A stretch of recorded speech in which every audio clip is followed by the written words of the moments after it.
Hello, we are going to look at an example of divergence theorem, the application of divergence theorem.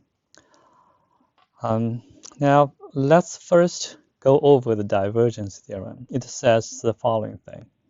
Suppose you have a surface integral and it's on a positively oriented closed surface, and then the value is equal to the triple integral over this solid, where the surface is the boundary of the solid. And this is sometimes also called the Gauss theorem. And the divergence is computed as the sum of three derivatives, partial derivatives of three components of the vector. And the meaning of this integral is that if you want to calculate so-called total flux over here on the left-hand side, passing through a closed surface, then it is equal to the integral of the divergence over the volume. Essentially, it's the change of the content inside this solid. All right, we are going to use two ways to evaluate this surface integral on the left-hand side.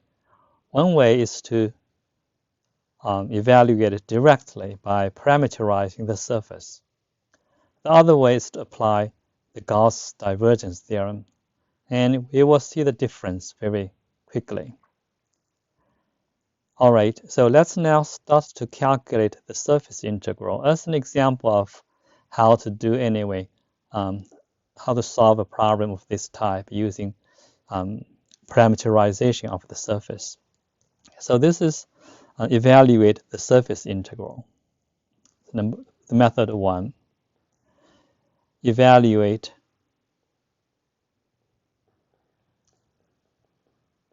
as a surface integral.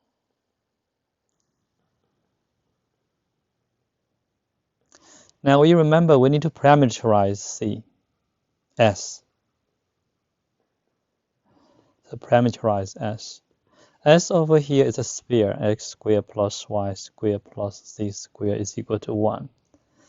Based on our experience, we know the best way to integrate it is to parameterize, is to use the spherical coordinates. So we are going to use u as the angle theta and v is the angle phi. Okay. So what we have over here is the following. This is a sphere. And we know theta is going to be between 2 pi and 0, and phi is between 0 and pi, right? So this is our d. Okay. And then we have the surface represented as in 3 coordinates in these 2 parameters. Since the radius is 1, so we have over here, we have x is cosine theta and sine phi. So we're going to use u and v, cosine u and sine v, just for the consistency with the notation in the textbook. So this y is going to be sine u and sine v, and z is going to be cosine v. So this ends the parameterization. But how are we going to actually now solve the surface integral? We remember the following thing, that ds is ru cross rv and dA. Now we need to actually check the direction of this cross product, and we're going to do that later because we said that the direction of the surface is pointing outward, but when we write this one down, we don't really know if it is. Actually, we will see it is not later on. Okay, and this is the ds. Remember, this is a tangent vector over here, the normal vector. This is the normal vector of S. Okay. So perpendicular to the tangent plane. And then when we calculate this one over here, the surface integral f, let me put an arrow on top to indicate it's a vector.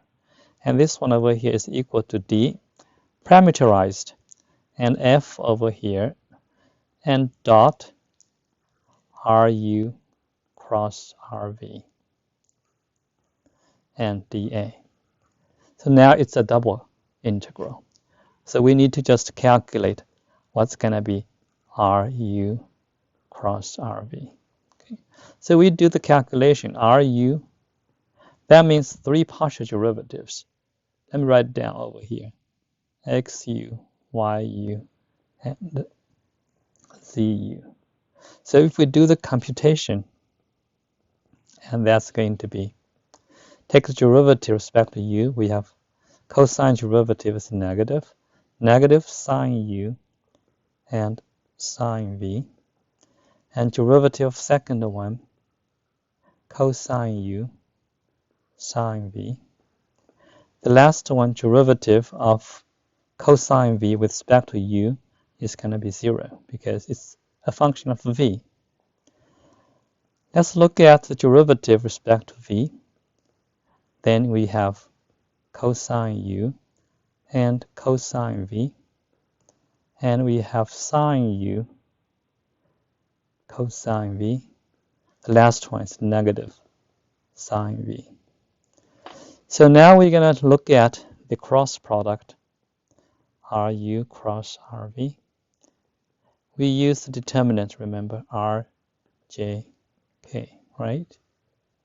And the first one is negative sine u, sine v. Second component, cosine u, sine v. We need to be very careful about this computation. If we just make a small error, then everything is going to be ruined. Cosine u and cosine v, and sine u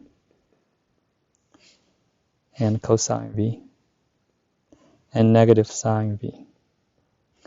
So now we're going to do the computation. When we do the first component, I, so we're going to have the following.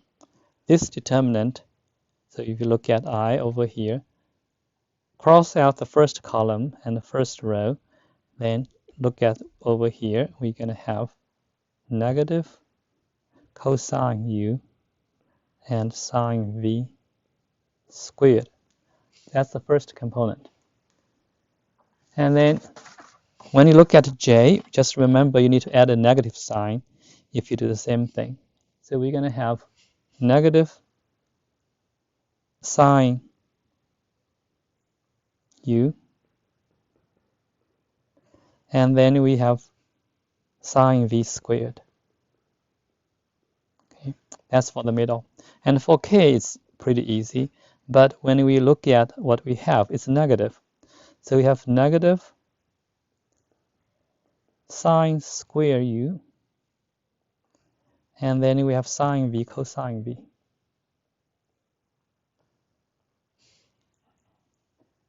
Okay,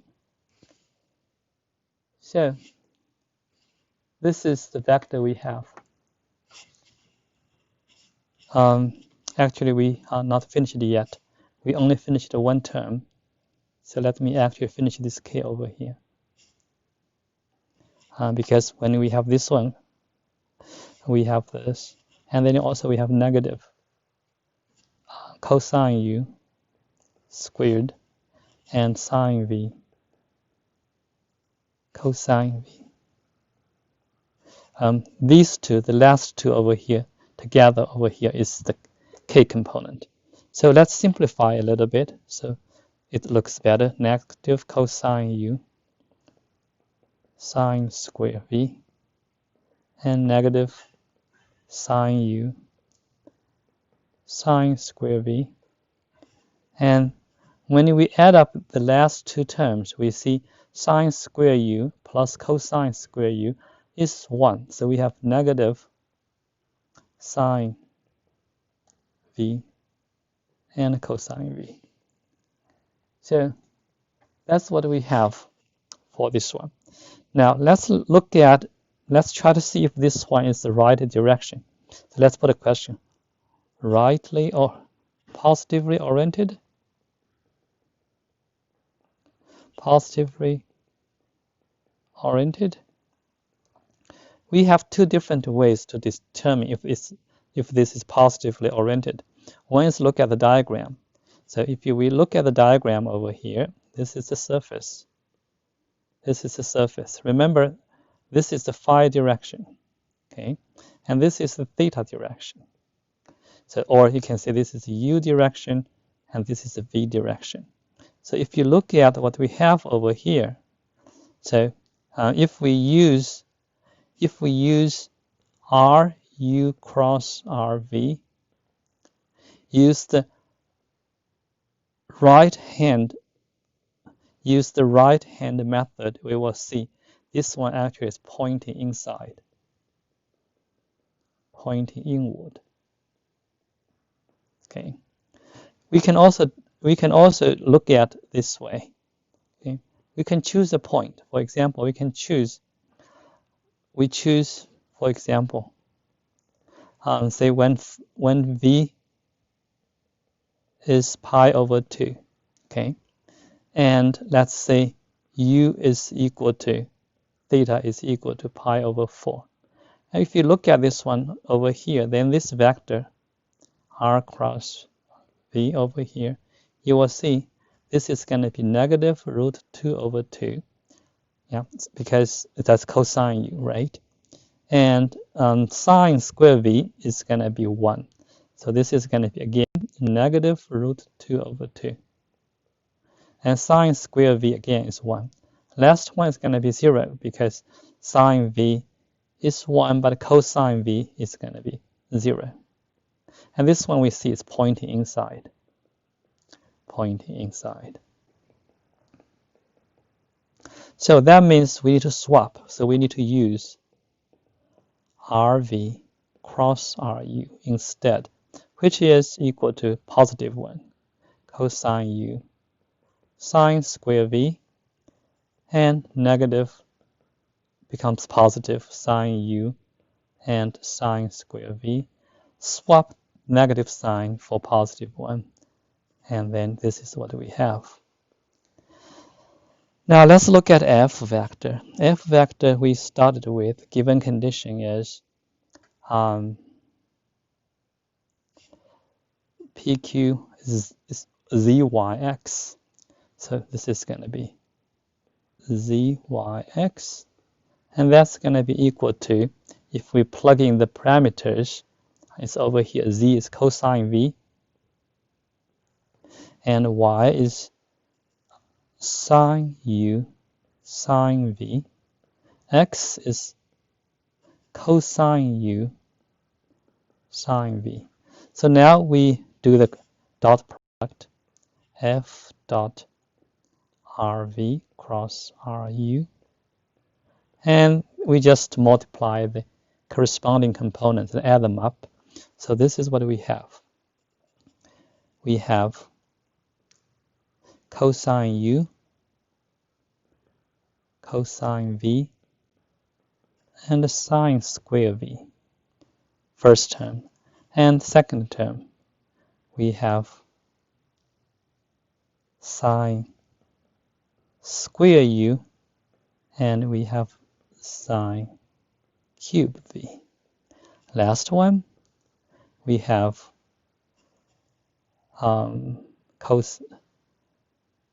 this is sine V, cosine V. So we have cosine U, sine V squared, and cosine V. Okay, so if we look at what we have, the first term and the last term are the same.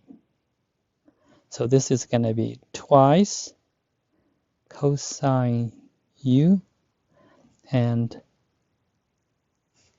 cosine V and sine square V, and then plus sine square of U and sine cube v. Okay, so this is what we have. Now, what are we going to do? We're going to integrate over d. Now, remember, d is for u is from 0 to 2 pi. And for v is from 0 to pi.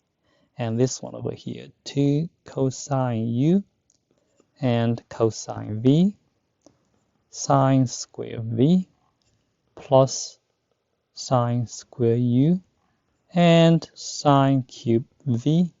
And this one over here, we say dv du, like that. Now let's do this one by one. The good thing is the integrands, we have two terms over here. They are all products, so it's easy to do. For example, if you look at 0 to 2 pi, from 0 to pi, 2 cosine u, cosine v, sine square v, and dv and du. This would be exactly from 0 to 2 pi. And then here we have 2 cosine u du times from 0 to pi. And we're going to have cosine v and sine square v dv. Try to be very observant. This one over here is equal to 0. Cosine u du. That's sine u. Plug in 2 pi and 0. That's going to be 0. So this entire thing is equal to 0. You don't need to do anything. So now we have the integral over here for the second one. Again, we separate u and v. So from 0 to 2 pi, and we have sine square u and du, and multiplied from 0 to pi, and we have sine cubed v and dv. Okay, and these are typical integrals of trigonometry, so we just need to be a little bit careful. You remember that sine square of u is 1 minus cosine 2u over 2. Is that right? Yeah, that's definitely right. And so this integral over here from 0 to 2 pi sine square u du is going to be the integral from 0 to 2 pi and 1/2 minus 1/2 cosine 2u du. Again, the second integral is 0, only the first one, so it's going to be 1/2 times 2 pi. It's going to be pi. Now, how about 0 to pi? And we have sine cube v dv. Remember, this one over here is integrated using integration by substitution. So this is going to be sine v, sine square v dv, and this is going to be from 0 to pi, and 1 minus cosine square v, and this part over here is going to be d negative cosine v. So it's about u substitution. So this is going to be actually is equal to negative from 1 to negative 1, 1 minus, now we don't want to use u, so let's say minus t squared and dt. Okay, and then this is going to be the integral from negative 1 to 1, 1 minus t squared and dt. And this is going to be t minus 1/3 t cubed from negative 1 to 1. So if you notice, this is going to be an even function. So this is going to be twice 1 minus 1/3, and that's going to be 4/3. So altogether, so the surface integral, the total flux. So the total flux over S F dot ds is equal to 4 pi over 3. It's a pretty long computation, but fortunately we are able to finish this. Okay. So this is computing the surface integral using parameterization. Now we're going to try to use the Gauss theorem to convert it into a triple integral. Now let's first compute the divergence. The divergence of f, take the derivative of p, which is z with respect to x, is going to be 0. Take the derivative of q with respect to r is 1. And the derivative of r with respect to z is 0. So divergence is simply 1. So now what we have over here. So method 2, using the divergence theorem,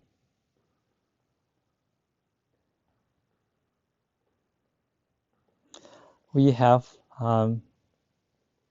this surface integral f dot ds is equal to the triple integral, which is on the ball.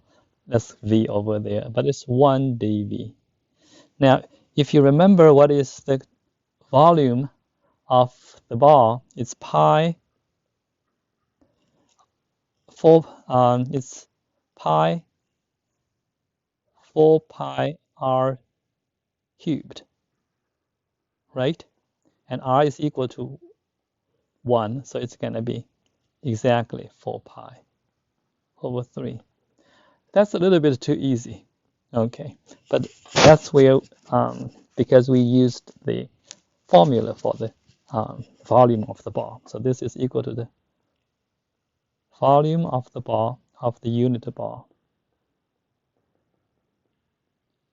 which is by the formula. And over here, r is equal to 1, right? Okay, that's it for this example over here.